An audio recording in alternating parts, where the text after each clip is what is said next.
Friends, welcome to this episode of Leadosophy. You're here with an open mind because that is the rule, not the exception. We had a lot of open minds in the or across the state of Indiana. That's what today's episode is about. Heartwarming story is what Leadosophy calls it. Leadership programs county-wide in the state of Indiana. On my precursor research, there are probably more other states, but I'm going to read a couple newspaper articles coming out of Indiana over the last couple of years and talk about my thoughts on leadership programs and what they can do for communities. Again, outside the walls of the workplace, we have leadership spilling outside of the job site, which is a good thing, Leadosophy believes. Hope you enjoy this episode. Here we go. Are you ready to permanently fuse leadership and philosophy? Then a word of caution. You are about to enter the fully abstract yet wholly concrete realm of Leadosophy. Our ideas are not always so clear and distinct. To validate this proposition, we welcome the host of Leadosophy, Tim Wood.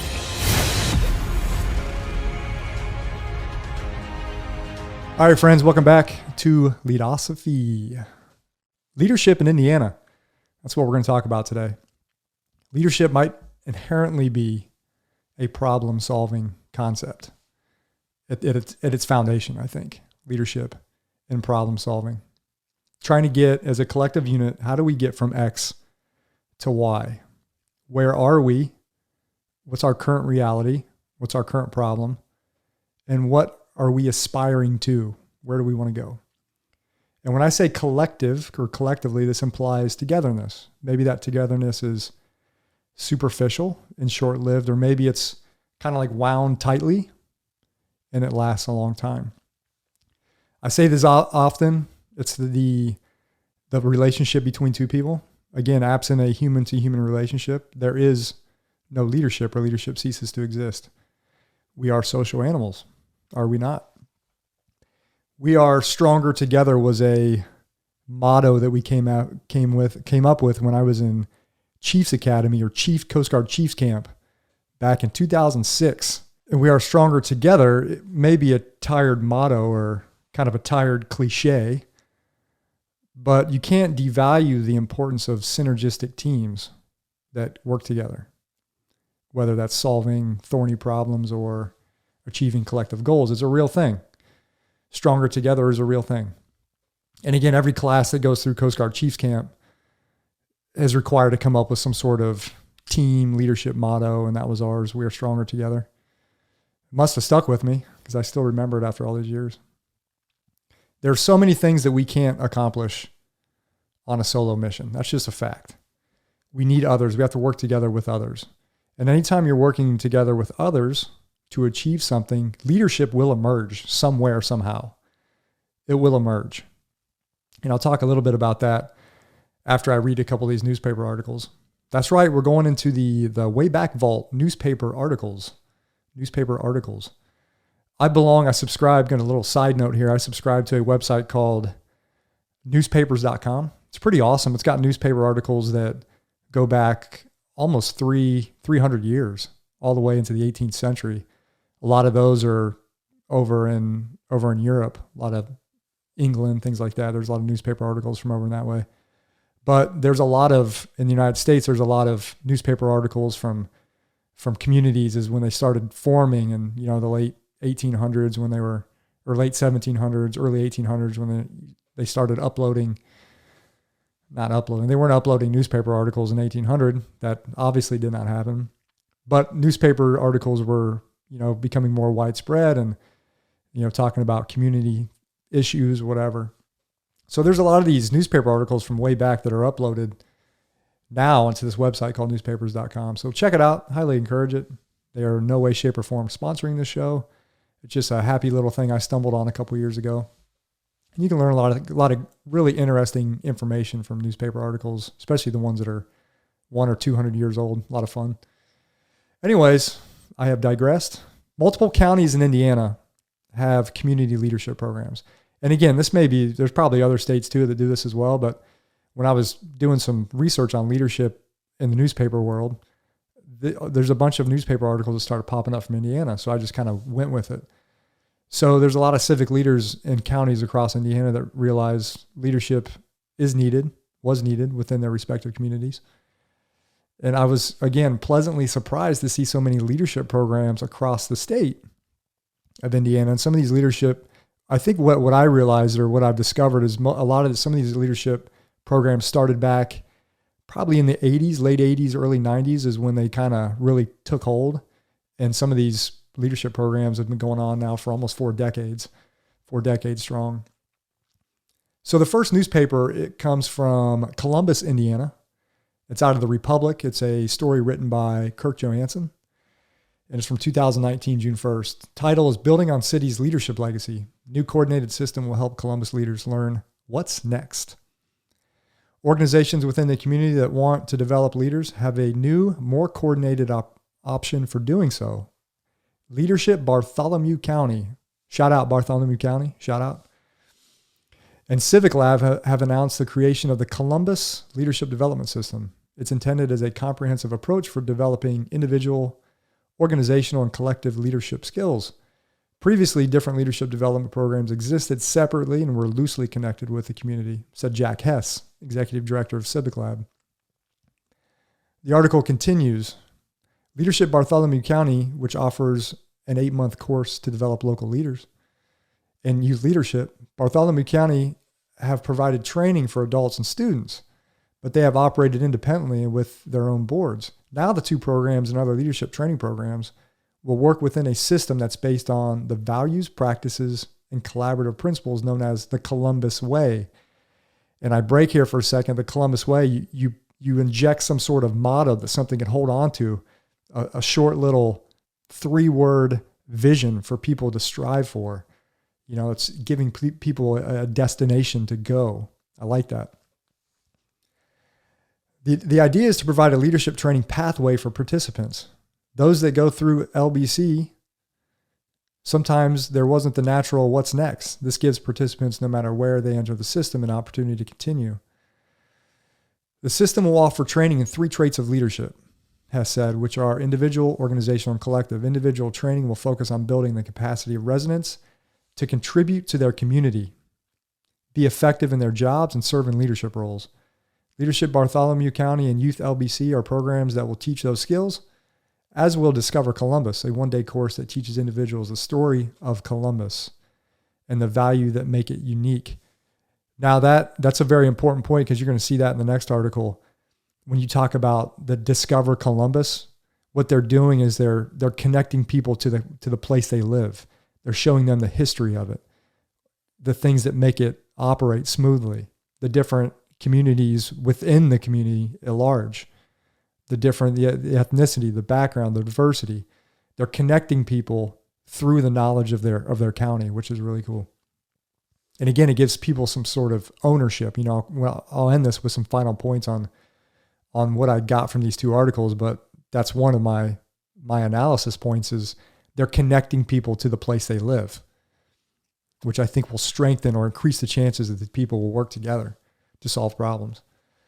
Organizational training will focus on teaching individuals to lead organizations and build the capacity of organizations to meet their stated missions. Programs will focus on board governance, director development, community support, and new employee integration, and using a common approach to address challenges. Collective training teaches individuals to collaborate with others and builds the capacity of organizations in the community to work towards common goals. Hess said workshops will be conducted over the summer to educate local organizations about the new leadership training system and its opportunities. The idea for creating a comprehensive leadership training system started in 2 ways, with Leadership Bartholomew County re-examining how it operates. And it goes on to talk some more, but I want to go to the next article. So that's Bartholomew County. Shout out Bartholomew. The next article comes from, the Daily Reporter, Greenfield, Indiana. This comes from Thursday, June 9th, 2016. The title of the article is Leadership Graduates Gathered to Celebrate 20 Years. This is written by Caitlin Van Overberg. This is out of Hancock County. The story goes, against a rural backdrop with rolling hills and the sounds of a tractor breaking through the silence. My wife is having visions of Indiana cornfields. Doctors and lawyers, police officers, and business owners, they shared one commonality, membership in an organization aimed at bettering this place they call home. As Leadership Hancock County marks its 20th anniversary, graduates and community members gathered this week to commemorate the organization's successes over the last 2 decades. Leadership Hancock County is a nonprofit that calls residents to brainstorm options for tackling community issues and learning leadership skills. The organization was formed in the 1990s with the mission to inspire residents to foster the traits needed to take on positions of power within the community. Interesting. That's a very interesting sentence. Take on positions of power. The article continues on the next page here. The thread that ties us together is Leadership Hancock County, said Jarrett, the area director for United Way of Central Indiana. Each year, program leaders divide the year's class into groups, which are then assigned to work on projects that address an area of need in Hancock County. Often these projects benefit an area nonprofit. Topics addressed in the 2015 leadership class included a hunt for property to build a new facility for the Boys and Girls Club, and laying the groundwork for a major fundraising event for leaders and navigating knowledge. As the groups meet for their projects, they are also taken on tours around the county of business, government buildings, and more, designed to give them a better understanding of what makes Hancock County tick. And again, this article goes on to talk about what they're doing and the workshops they're having. So that's that. I just wanted to tease those 2 articles and give my praise. Leadosophy gives its praise to the state of Indiana. It seems like these leadership programs are almost statewide now, from my research shows me. I think one of the first ones was Hancock County, Leadership Hancock County. And now if you search these leadership programs in Indiana, there's a leadership, every county almost, a formal program that's put on annually, which is really awesome. So some final analysis on these news articles and what I've discovered about these leadership programs. Again, leadership programs that spill outside of the workplace. And I kind of talked about that on my last episode, that leadership isn't confined to the workplace, and nor should it be. I think one of my first points is it seems like these programs are keeping leadership as simple as possible and talking about leadership in simple terms. Teamwork. What does it take for a team to function effectively? Communication skills. Very, very simple things that when people come together and they work together to solve a problem, these skills can help them better achieve that or increase the chances that they may solve a problem. And I think that's a good thing. My second point is, can we teach someone how to lead? I've talked about this on other episodes, and there's probably some of this going on in the workshops. I wonder if these workshops are actually teaching people how to lead, and what does that look like? So I've never been in one of these workshops. Be curious to know what this looks like. I'm always a little skeptical about teaching someone else how to lead. I think it's more of a process of self-discovery. Again, each one of us are unique. We each have our unique experiences, our unique personality traits, our unique characteristics, our quirks, whatever they may be. And I always trend more towards that a certain situation will give rise to the type of leadership that may be needed.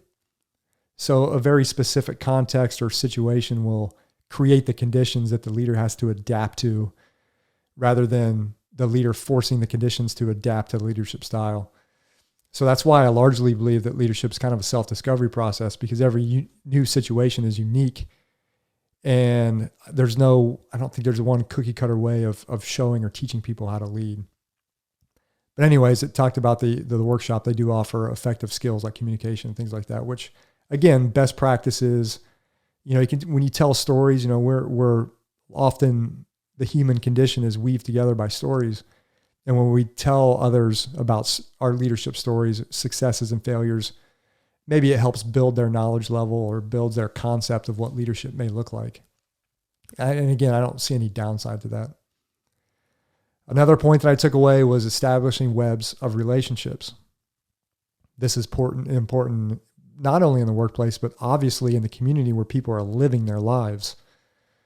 People are going to work and they're spending 6, 7, 8 days, or hours a day in work, but they're living their lives within a community. So most of the testimonials, there was a few other articles that went back all the way into the early 90s. And I was reading some testimonials of people that graduated, quote unquote, from these courses. And they talked less about the leadership skills they learned, and they talked far more about the partnerships that formed, the new people they met, the friends they met, the people that they are now connected with that they may have never even known had it not been for this leadership program or these leadership workshops. So that's really cool, bringing people together. It is my belief that the more interconnected we are, the more we're willing to work with people. Social media is the complete opposite. Take Twitter, for example. And I don't know if you're listening or watching, if you're on Twitter, think of some of the vile stuff that comes out on Twitter, and no one knows anybody. So you can just say some of the most random things, often in a very negative connotation, and there's no ramifications. You don't know that person you're talking to. You don't even know if it's a real person. So that's one of my little quick anti-tirades or anti-quips about Twitter and social media. It's maybe not so much Facebook, maybe a little bit Facebook, but definitely Twitter, where there's so much anonymity where you just don't know people and there's no relationships at all, not even really superficial. It's just, like I said, a bunch of kind of nasty things that go back and forth. I feel that if you were going to say something negative to somebody on Twitter, there should be like a pause button, and then you should be forced to spend 15 minutes with that person in a room, get to know that person a little bit, and then see if you want to still say something or tweet something negative about that person or degrading. I'm willing to bet there'd be far less degrading comments on Twitter. Anyways, here we go. My fourth point on these newspaper articles is about working together to solve problems and better the human condition. Again, how best do we get from X to Y? What are our obstacles, and how can we remove them or go around them? This is a lot of, communities are a lot about problems that emerge, problems that are long lasting. How do we solve them? How do we make the place that we live a better place for everyone? How do we make it more inclusive?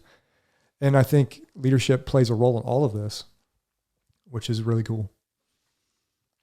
My fifth point is that many participants spoke of what they learned about their county. And I talked about this earlier, the history, the governing bodies. And I think what's important about this is it's about ownership and investment, investing in your community, taking ownership of the problems in your community. And I think that's another common thread that runs through these leadership programs countywide in the state of Indiana, is it's encouraging people. It's not forcing them. These programs are voluntary, encouraging people to come in, see what these programs have to offer. And once they're there, then they can be shown, what is your county about? What's the history of our county? I want to get to know my county better. And I think, again, this is the fabric that is weaved throughout the county and then county to county through Indiana. And again, bettering the human condition. That's what it's all about. Leadership can better the human condition.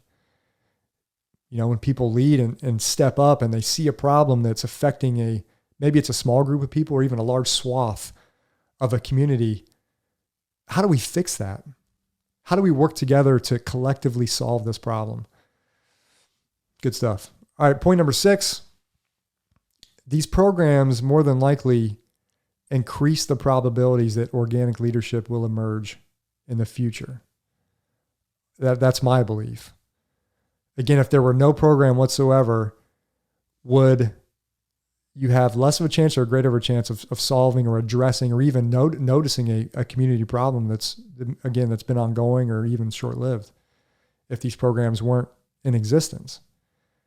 People are now, what I imagine is people are going through these programs, they're now approaching their day-to-day life in their community with very proactive eyes. They're walking around, they're more aware of their environment or within their community. They're looking for problems to solve. And again, that's I'm speculating there, but I think part of this workshop, even maybe a byproduct of this workshop, is as people, when they go back out into their communities, they are looking for problems to solve. They're energized by solving problems. And I think that's probably a tribute to the program. Another thing that I think these programs, it allows team members to flow back and forth between leader and follower. And I introduced a term here called functional leadership. I taught this in the Coast Guard through team coordination training and risk management. Functional leadership, who steps up to the plate, will vary from situation to situation. Maybe in this one problem, this person might have more experience. Well, if the team moves to another problem, another team member may have experience in that area and kind of steps up or emerges to kind of take the lead. There's no formal designation. No one's saying, hey, you're the leader, lead us to Y from X. No, it's just naturally happening. And I think as in the workshops, when these teams are working together, they're probably getting a lot of that team lead role flows back and forth, maybe hour by hour as they're working on a project. And again, who steps up to lead the way will vary, and that's a good thing. And my final 2 points on these newspaper articles, and I'll close it out.